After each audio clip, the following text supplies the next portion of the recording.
What's up, YouTube? It's your boy JB, and we are here with the review for Power Book 3. Raising Kanan, Season 1, I was about to say Season 2, Season 1, Episode number 5. The episode is titled Choose Your Battles. Alright, you guys, so before we get into this review, if you guys are watching this video or any other video on the channel and are not yet subscribed to the channel, then I need you guys to do me a big favor. Stop taking me out on a date. Hit that subscribe button. Hit the like button. Hit all the buttons on the channel. Light them up, light them up, light them up. So, without further ado, let's talk about Power Book 3, Raising Kanan. Alright, you guys, so we're going to go a little bit out of order in this episode. So I'm going to start up with Jukebox, Fame, and Kanan. So we saw them at one point in the episode, and they were at the bodega, right? So Fame is looking at the Playboy magazine, and Fame is talking about, the hoes will know his name, talking about how his girl's gonna rank and all that kind of shit, right? And Jukebox tells him,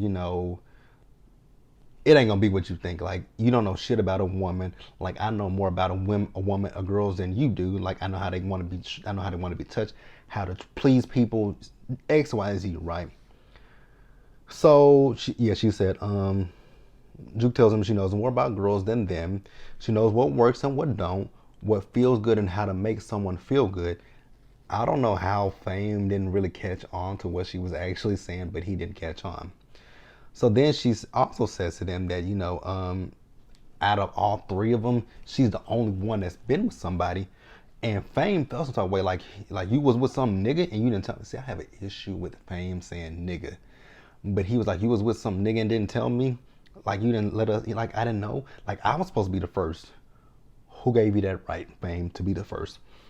So, so then we see Juke and we see Kanan talking, right? And they're talking about who potentially ratted out the stash house. Juke, without a doubt, knows who it is. Davina. Kanan doesn't want to believe that it was Davina. He wants to say that it was Scrap. And, Juke tells him, like, Scrap is damn near family. Scrap is loyal to the family. And he was like, what do you know about my family? She's like, nigga, your family is my family. What the fuck you talking about? And she tells him, like, the family has secrets and he don't want to know. And he tells Juke, you better watch your mouth, Juke, because I know your secret. And Juke was like, am I supposed to be afraid of you, nigga? She's like, fuck you, Kanan, and walked off. So then Fame has fallen behind Juke and he wants her to come, Fame's whole thing is, what nigga fucked you? Well, it wasn't a nigga, it was a woman and she had sex with. And she's like, you know what, Fame, leave me alone. Like, I just want to be by myself at this point, right? So I was like, why don't you come down to the studio with me and see what a real artist does? And she was like, you know what? Okay, let's go. So since I just talked about Kanan talking about Scrap was the one who ratted out the stash house, let's talk about that.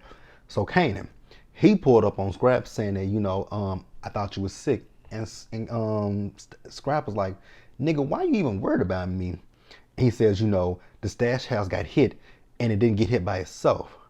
He says, so somebody inside the crew must be talking. And Scrap says, nigga, I know you ain't talking about me ratting out some shit. Like, I ain't no snake ass nigga and like that. And Rock knows that. And he says, just because you Rock's son don't mean I won't, basically I won't whoop his ass. So then, Scrap and Kanan get into a fight with each other. So then Howard comes in, him and his partner, and they take in both Kanan and Scrap. We'll talk about that in a little bit, right? So then we see Fame. So Fame is in the studio, and then Lou comes in, and Jessica goes and asks him, so are you, do you not like me anymore? He says, I ain't never stopped liking you. So then, Crown is talking to, I think, maybe the engineer, right? So at this point, we find out that Crown has not been paying anybody for the work that they're doing. People who's singing, people who's producing, mixing, mastering, any of that shit. He ain't been paying for it. So Lou, like, steps up with some cash. He was like, okay, well, I'll take care of all of that shit. Like, your baby mama, this for her. This for you. Keep it all, keep it done. But then Lou says he wants to give Juke on the song. Crown at first wasn't feeling it, but shit, I'm like, dude, he just paid your bills. Give the nigga whatever he wants. But he does, let Juke sing on the song. So then later in the episode, we see Juke. So Juke and Nicole, they're in her room listening to the music and they're making out. So then they stop making out for a little bit. And, she was like, you sound good, but I don't necessarily know if the guy that's rapping, if he's good. She's like, yeah, he's good. So then they have a conversation. They're talking to each other. They were talking about the fact that, white people cook spaghetti differently than black people. So then, they start kissing once again, and Nicole's mom comes in to see that Laverne is literally on top of Nicole, and she tells her, she's calling her repellent. You need to get the fuck out of my house. And if you come back here, the fact that that bitch said that if she comes around her daughter again, she will call the police and say that it was rape. I'm like, you old dirty, white devil. That's the nicest thing I can call that woman, a white devil. You dirty white devil. So Juke does leave and she's crying. I'm like, oh, poor Juke. You know something interesting with this show, right? Because we know what Juke and Kanan's fates are. Did we really need the backstory at this point? Not nothing against it, but we know the fate of Juke and Kanan at this point. We know their fates. And even as we even know the fate of James and Angela. Because I know at some point we're going to meet them, right? At some point we'll meet James and Angela, won't we? I think. But let's move on. All right, you guys. So now I'm going to circle back to Howard, and then I think we'll wrap up with Rock, right? So we see Howard in this episode, and him and his partner, whose name I don't know at this point, they're at the stash house, and they're looking around. But you guys remember in the last episode that Kanan and Marvin were cleaning out the stash house. So there's really nothing there at this point. The only thing that's still left in that stash house is when Kanan threw up. Now they talked up to people in the neighborhood who did hear stuff, but they didn't see anything, so they don't know anything, which is typical, right? So then we later see how only thing that was left there was a throw up from when Marvin shot the guy, fell on Kanan threw up. That's all that's there. So then we later see Howard as he's at the doctor, and she's telling him that he gave her some family members to run tests on to see if they were a possible match for him. So the family members that she ran the test on, they're cousins. Neither one of them are a potential match for him. So she tells him that she's contacted the bone marrow registry, but not to get his hopes up, because that even it might not be a viable option, right? But she then tells him, but you do have some other options. One, stop smoking. Number two, you can eat better. Number three, you can, exercise as well. And then she also says there are some holistic options that you can take. So he was like, so should I just get my affairs in order at this point? She says, at this point, we're not there, basically. So then we see, Howard and his partner, right? And he was watching Kanan. So this, he was watching Kanan, and he's telling her that, he was friends with D Wiz, right?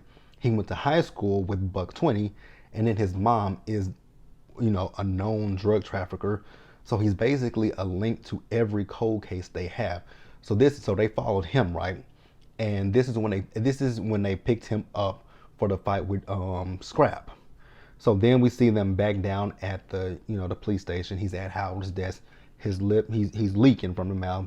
Howard gives him something to wipe his mouth, and kind of hands it back to him like, what the fuck am I supposed to do with that? So he puts it on the desk, right? So then he asks Kanan what was his name. He says, I'm not speaking without my my legal guardian present. He said, okay, Kanan Stark. He says, what's your birthday? So I think he said like August 10th, August 15th, 1975. Actually, at first he wasn't going to answer him because he said, again, legal guardian. And, he was like, me and Rock, we go way back. But if you make things hard for me, that we can take things to a place that you don't want to go. So then Kanan told him when his birthday was. He was like, damn, I thought you were older than that. So Symphony comes down to pick up Kanan, and, he was like, who are you? He's like, I'm just a family friend. He's like, that's not a legal guardian. But Howard does eventually let him go. So when Kanan left, remember that bloody paper towel that he gave him is still on the desk, and he's also looking at Rondell Stark, Kanan's father, on his records. So one thing that I noticed was that on the records it says that Rondell was in jail October the 9th of 1970. All right, you guys, I'm back. So sorry. Where we at? So I was sorry. The camera. I hate recording on my phone because at a certain point, if my deleted folder hasn't deleted stuff, it piles up and then I lose memory. So I was like, oh shit. When he was looking at that, I'm like, at this point I put two and two together. I'm like, Rock and Howard have had a relationship with each other, right? So then we see Kanan. So him and Symphony are in the car. He asked Symphony not to tell Rock what happened, and Symphony's like, it's really complicated, right? And he says, but it's not my place. And Symphony says, okay, you know what? I won't offer up the information to Rock, but if she asks me, I'm not gonna lie to her, right? So then toward the end of the episode, I'm going to talk about this because we can talk about this. So Howard pulled up on Rock, questioned her about how old Kanan was.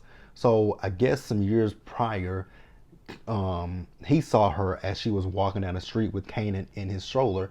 He asked her how old Kanan was because he thought that Kanan might have been his, but she told him, something else, right? And she told him, stay away from my son. But he says, you and I both know that Kanan is my son. I was like, oh shit. Wow. So Kanan is not a Stark. I wonder, oh damn. Wow. Interesting, right? Pretty cool. So let's go ahead and wrap the episode up talking about Rock. Y'all know I love me some Rock. All right, you guys, let's talk about Rock. So I do have a question that I'm going to wait until the end of the review to talk about. So the episode, it opens up. We see Kanan, he's getting ready to go to school. He's checking out his gear, making sure his shoes match his clothes. Man, here's a funny thing. I didn't realize that Air Force, I guess I'm young, really young, because I didn't wear Air Force Ones when I was a kid. I didn't wear Air Force Ones until the song Air Force Ones. That's when I first started wearing them. So I didn't know that they were around in the 90s. Don't say anything. I just didn't know. So then he goes downstairs. So Rock is downstairs with that bloody ass shirt, right? So she says, I left it where it was thinking that you would come and talk to me, but you didn't. So she tells him she knows what happens at the stash house, with the exception of him being there. And then he lies saying, he was over there going to get some money from Scrap. And then he just so happened to see Marvin, and he offered to help Marvin, but Marvin refused it. And Rock says, Kanan, I know you lying. And he's like, I'm not lying. Yes, you are. So then we later see Rock. So Rock, she's talking to Marvin. And she's saying, Marvin, you left out a little bit of details when it came to that stash house. He's like, oh, yeah. I was like, brah, brah, brah. Just embellishing, basically, right? She was like, no, that ain't what I'm talking about, Marvin. I'm talking about the fact that you took my son over there. And Lulu was like, well, damn. She tells him, she talked to Kanan, but that kid has heart because he didn't snitch you out. And she says, she's like, this is why I don't put you in charge. I'm like, yep, I said it in last week's review. This is why Rock doesn't put him in charge.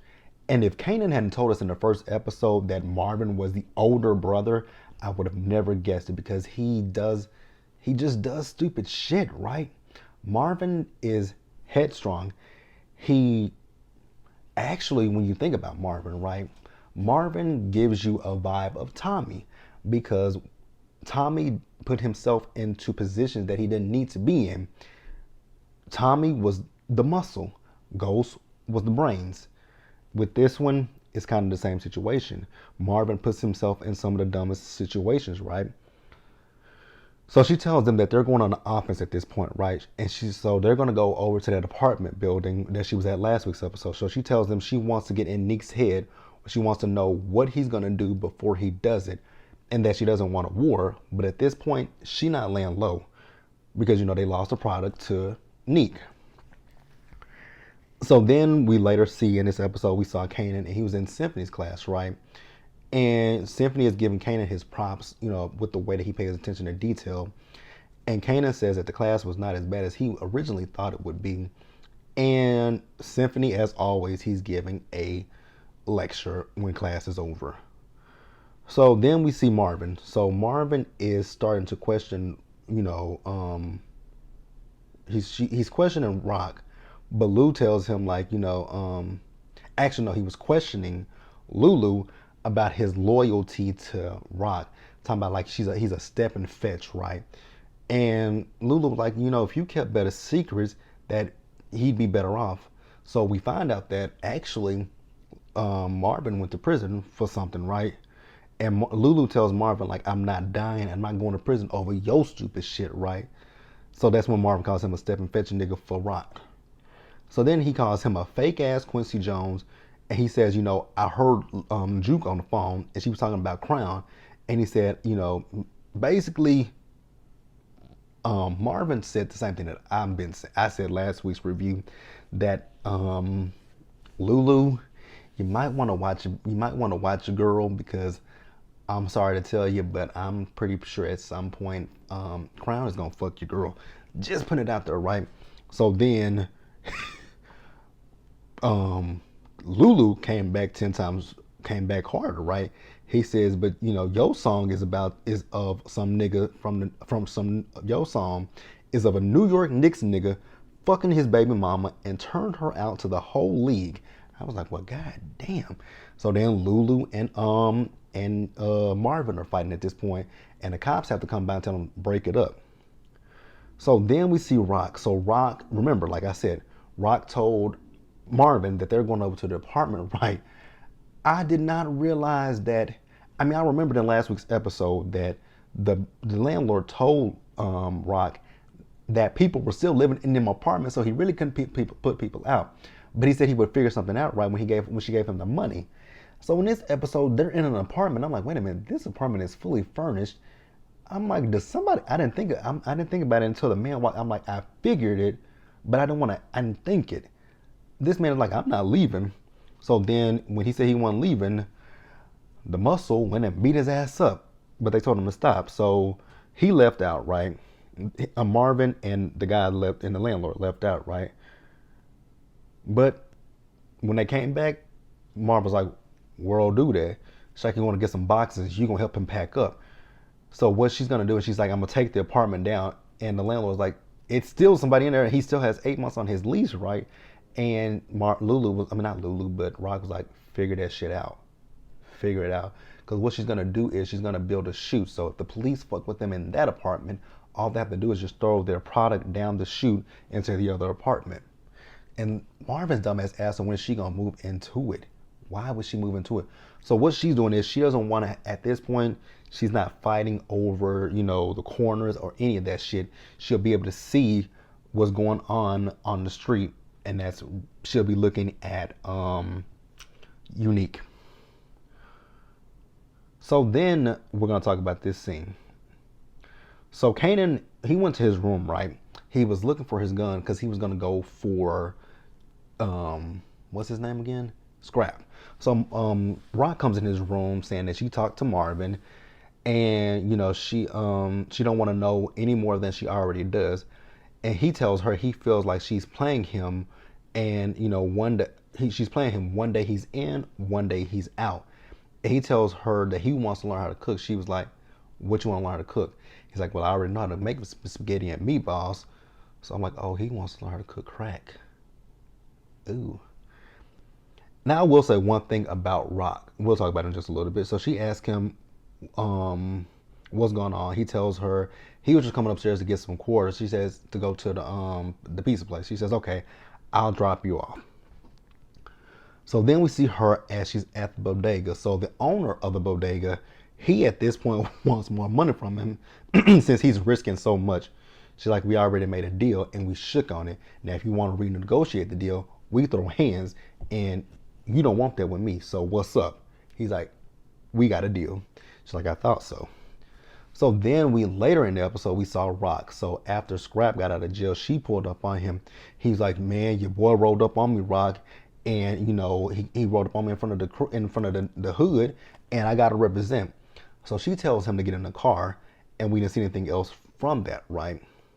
So then towards the end of the episode, we saw Rock as she was showing Kanan how to make the crack. I was like, wow, that's how you make it? Oh, very interesting, right? Now I will say with Rock, like you can see, like I was saying, how I said earlier, how Marvin gives me a Tommy vibe and Rock is the Tommy, right? Not the ghost. Well, with Rock, I will say one thing about Rock. Rock is handling Kanan wanting to get in the game a lot better than what Tasha did. Tasha should have went the route of what Rock is doing. Stop trying to protect Tariq. You see that he's gonna get in. He's gonna do it either way. Either way it goes, right? Make sure teach him the ropes. I wish Tasha had done what Rock is doing with Kanan. I wish he had done that, right? So then here's what I want to talk about towards the end. I said I was going to talk about towards the end of the review. Here's what we want to talk about. So we see Scrap. Now when he was when they were arresting him, there was a guy he was looking at, right? So then we see him with Unique's crew, and he's telling them that he's flipping teams, right? Because he's talking about he's not going to work for Rock's son. He's been putting in ranks for 5 years, right? And then her son just comes in and he skips the rank, so he's not going to work for him. So what he's going to do is go and work for Unique. Now, let me know in the comment section, do you guys believe that this is legit? Do you think that Scrap is actually... No, I do not. Even I answered my own question. That might be why Rock told Scrap to get in the car. Because you remember, she said that she wants to know what he's doing. Please don't let nothing bad happen to my girl Rock. That is all I ask. At the end of this series, I want my girl rocked. I want her. I know she's probably. I know they never even talked about her in the original Power, but I don't want my girl to die. I would actually rather my girl go to jail. I'm gonna keep it real. I'd rather my girl go to jail than to die. I don't want my girl dead.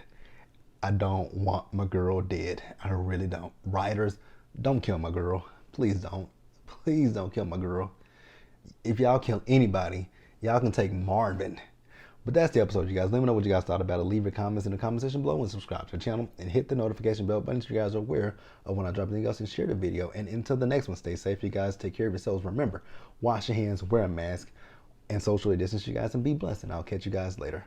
Bye, guys. So I'll see you guys tomorrow for Love and Hip Hop Atlanta, and I'm going to be doing Bachelor in Paradise. See you guys then. Bye. Oh, God.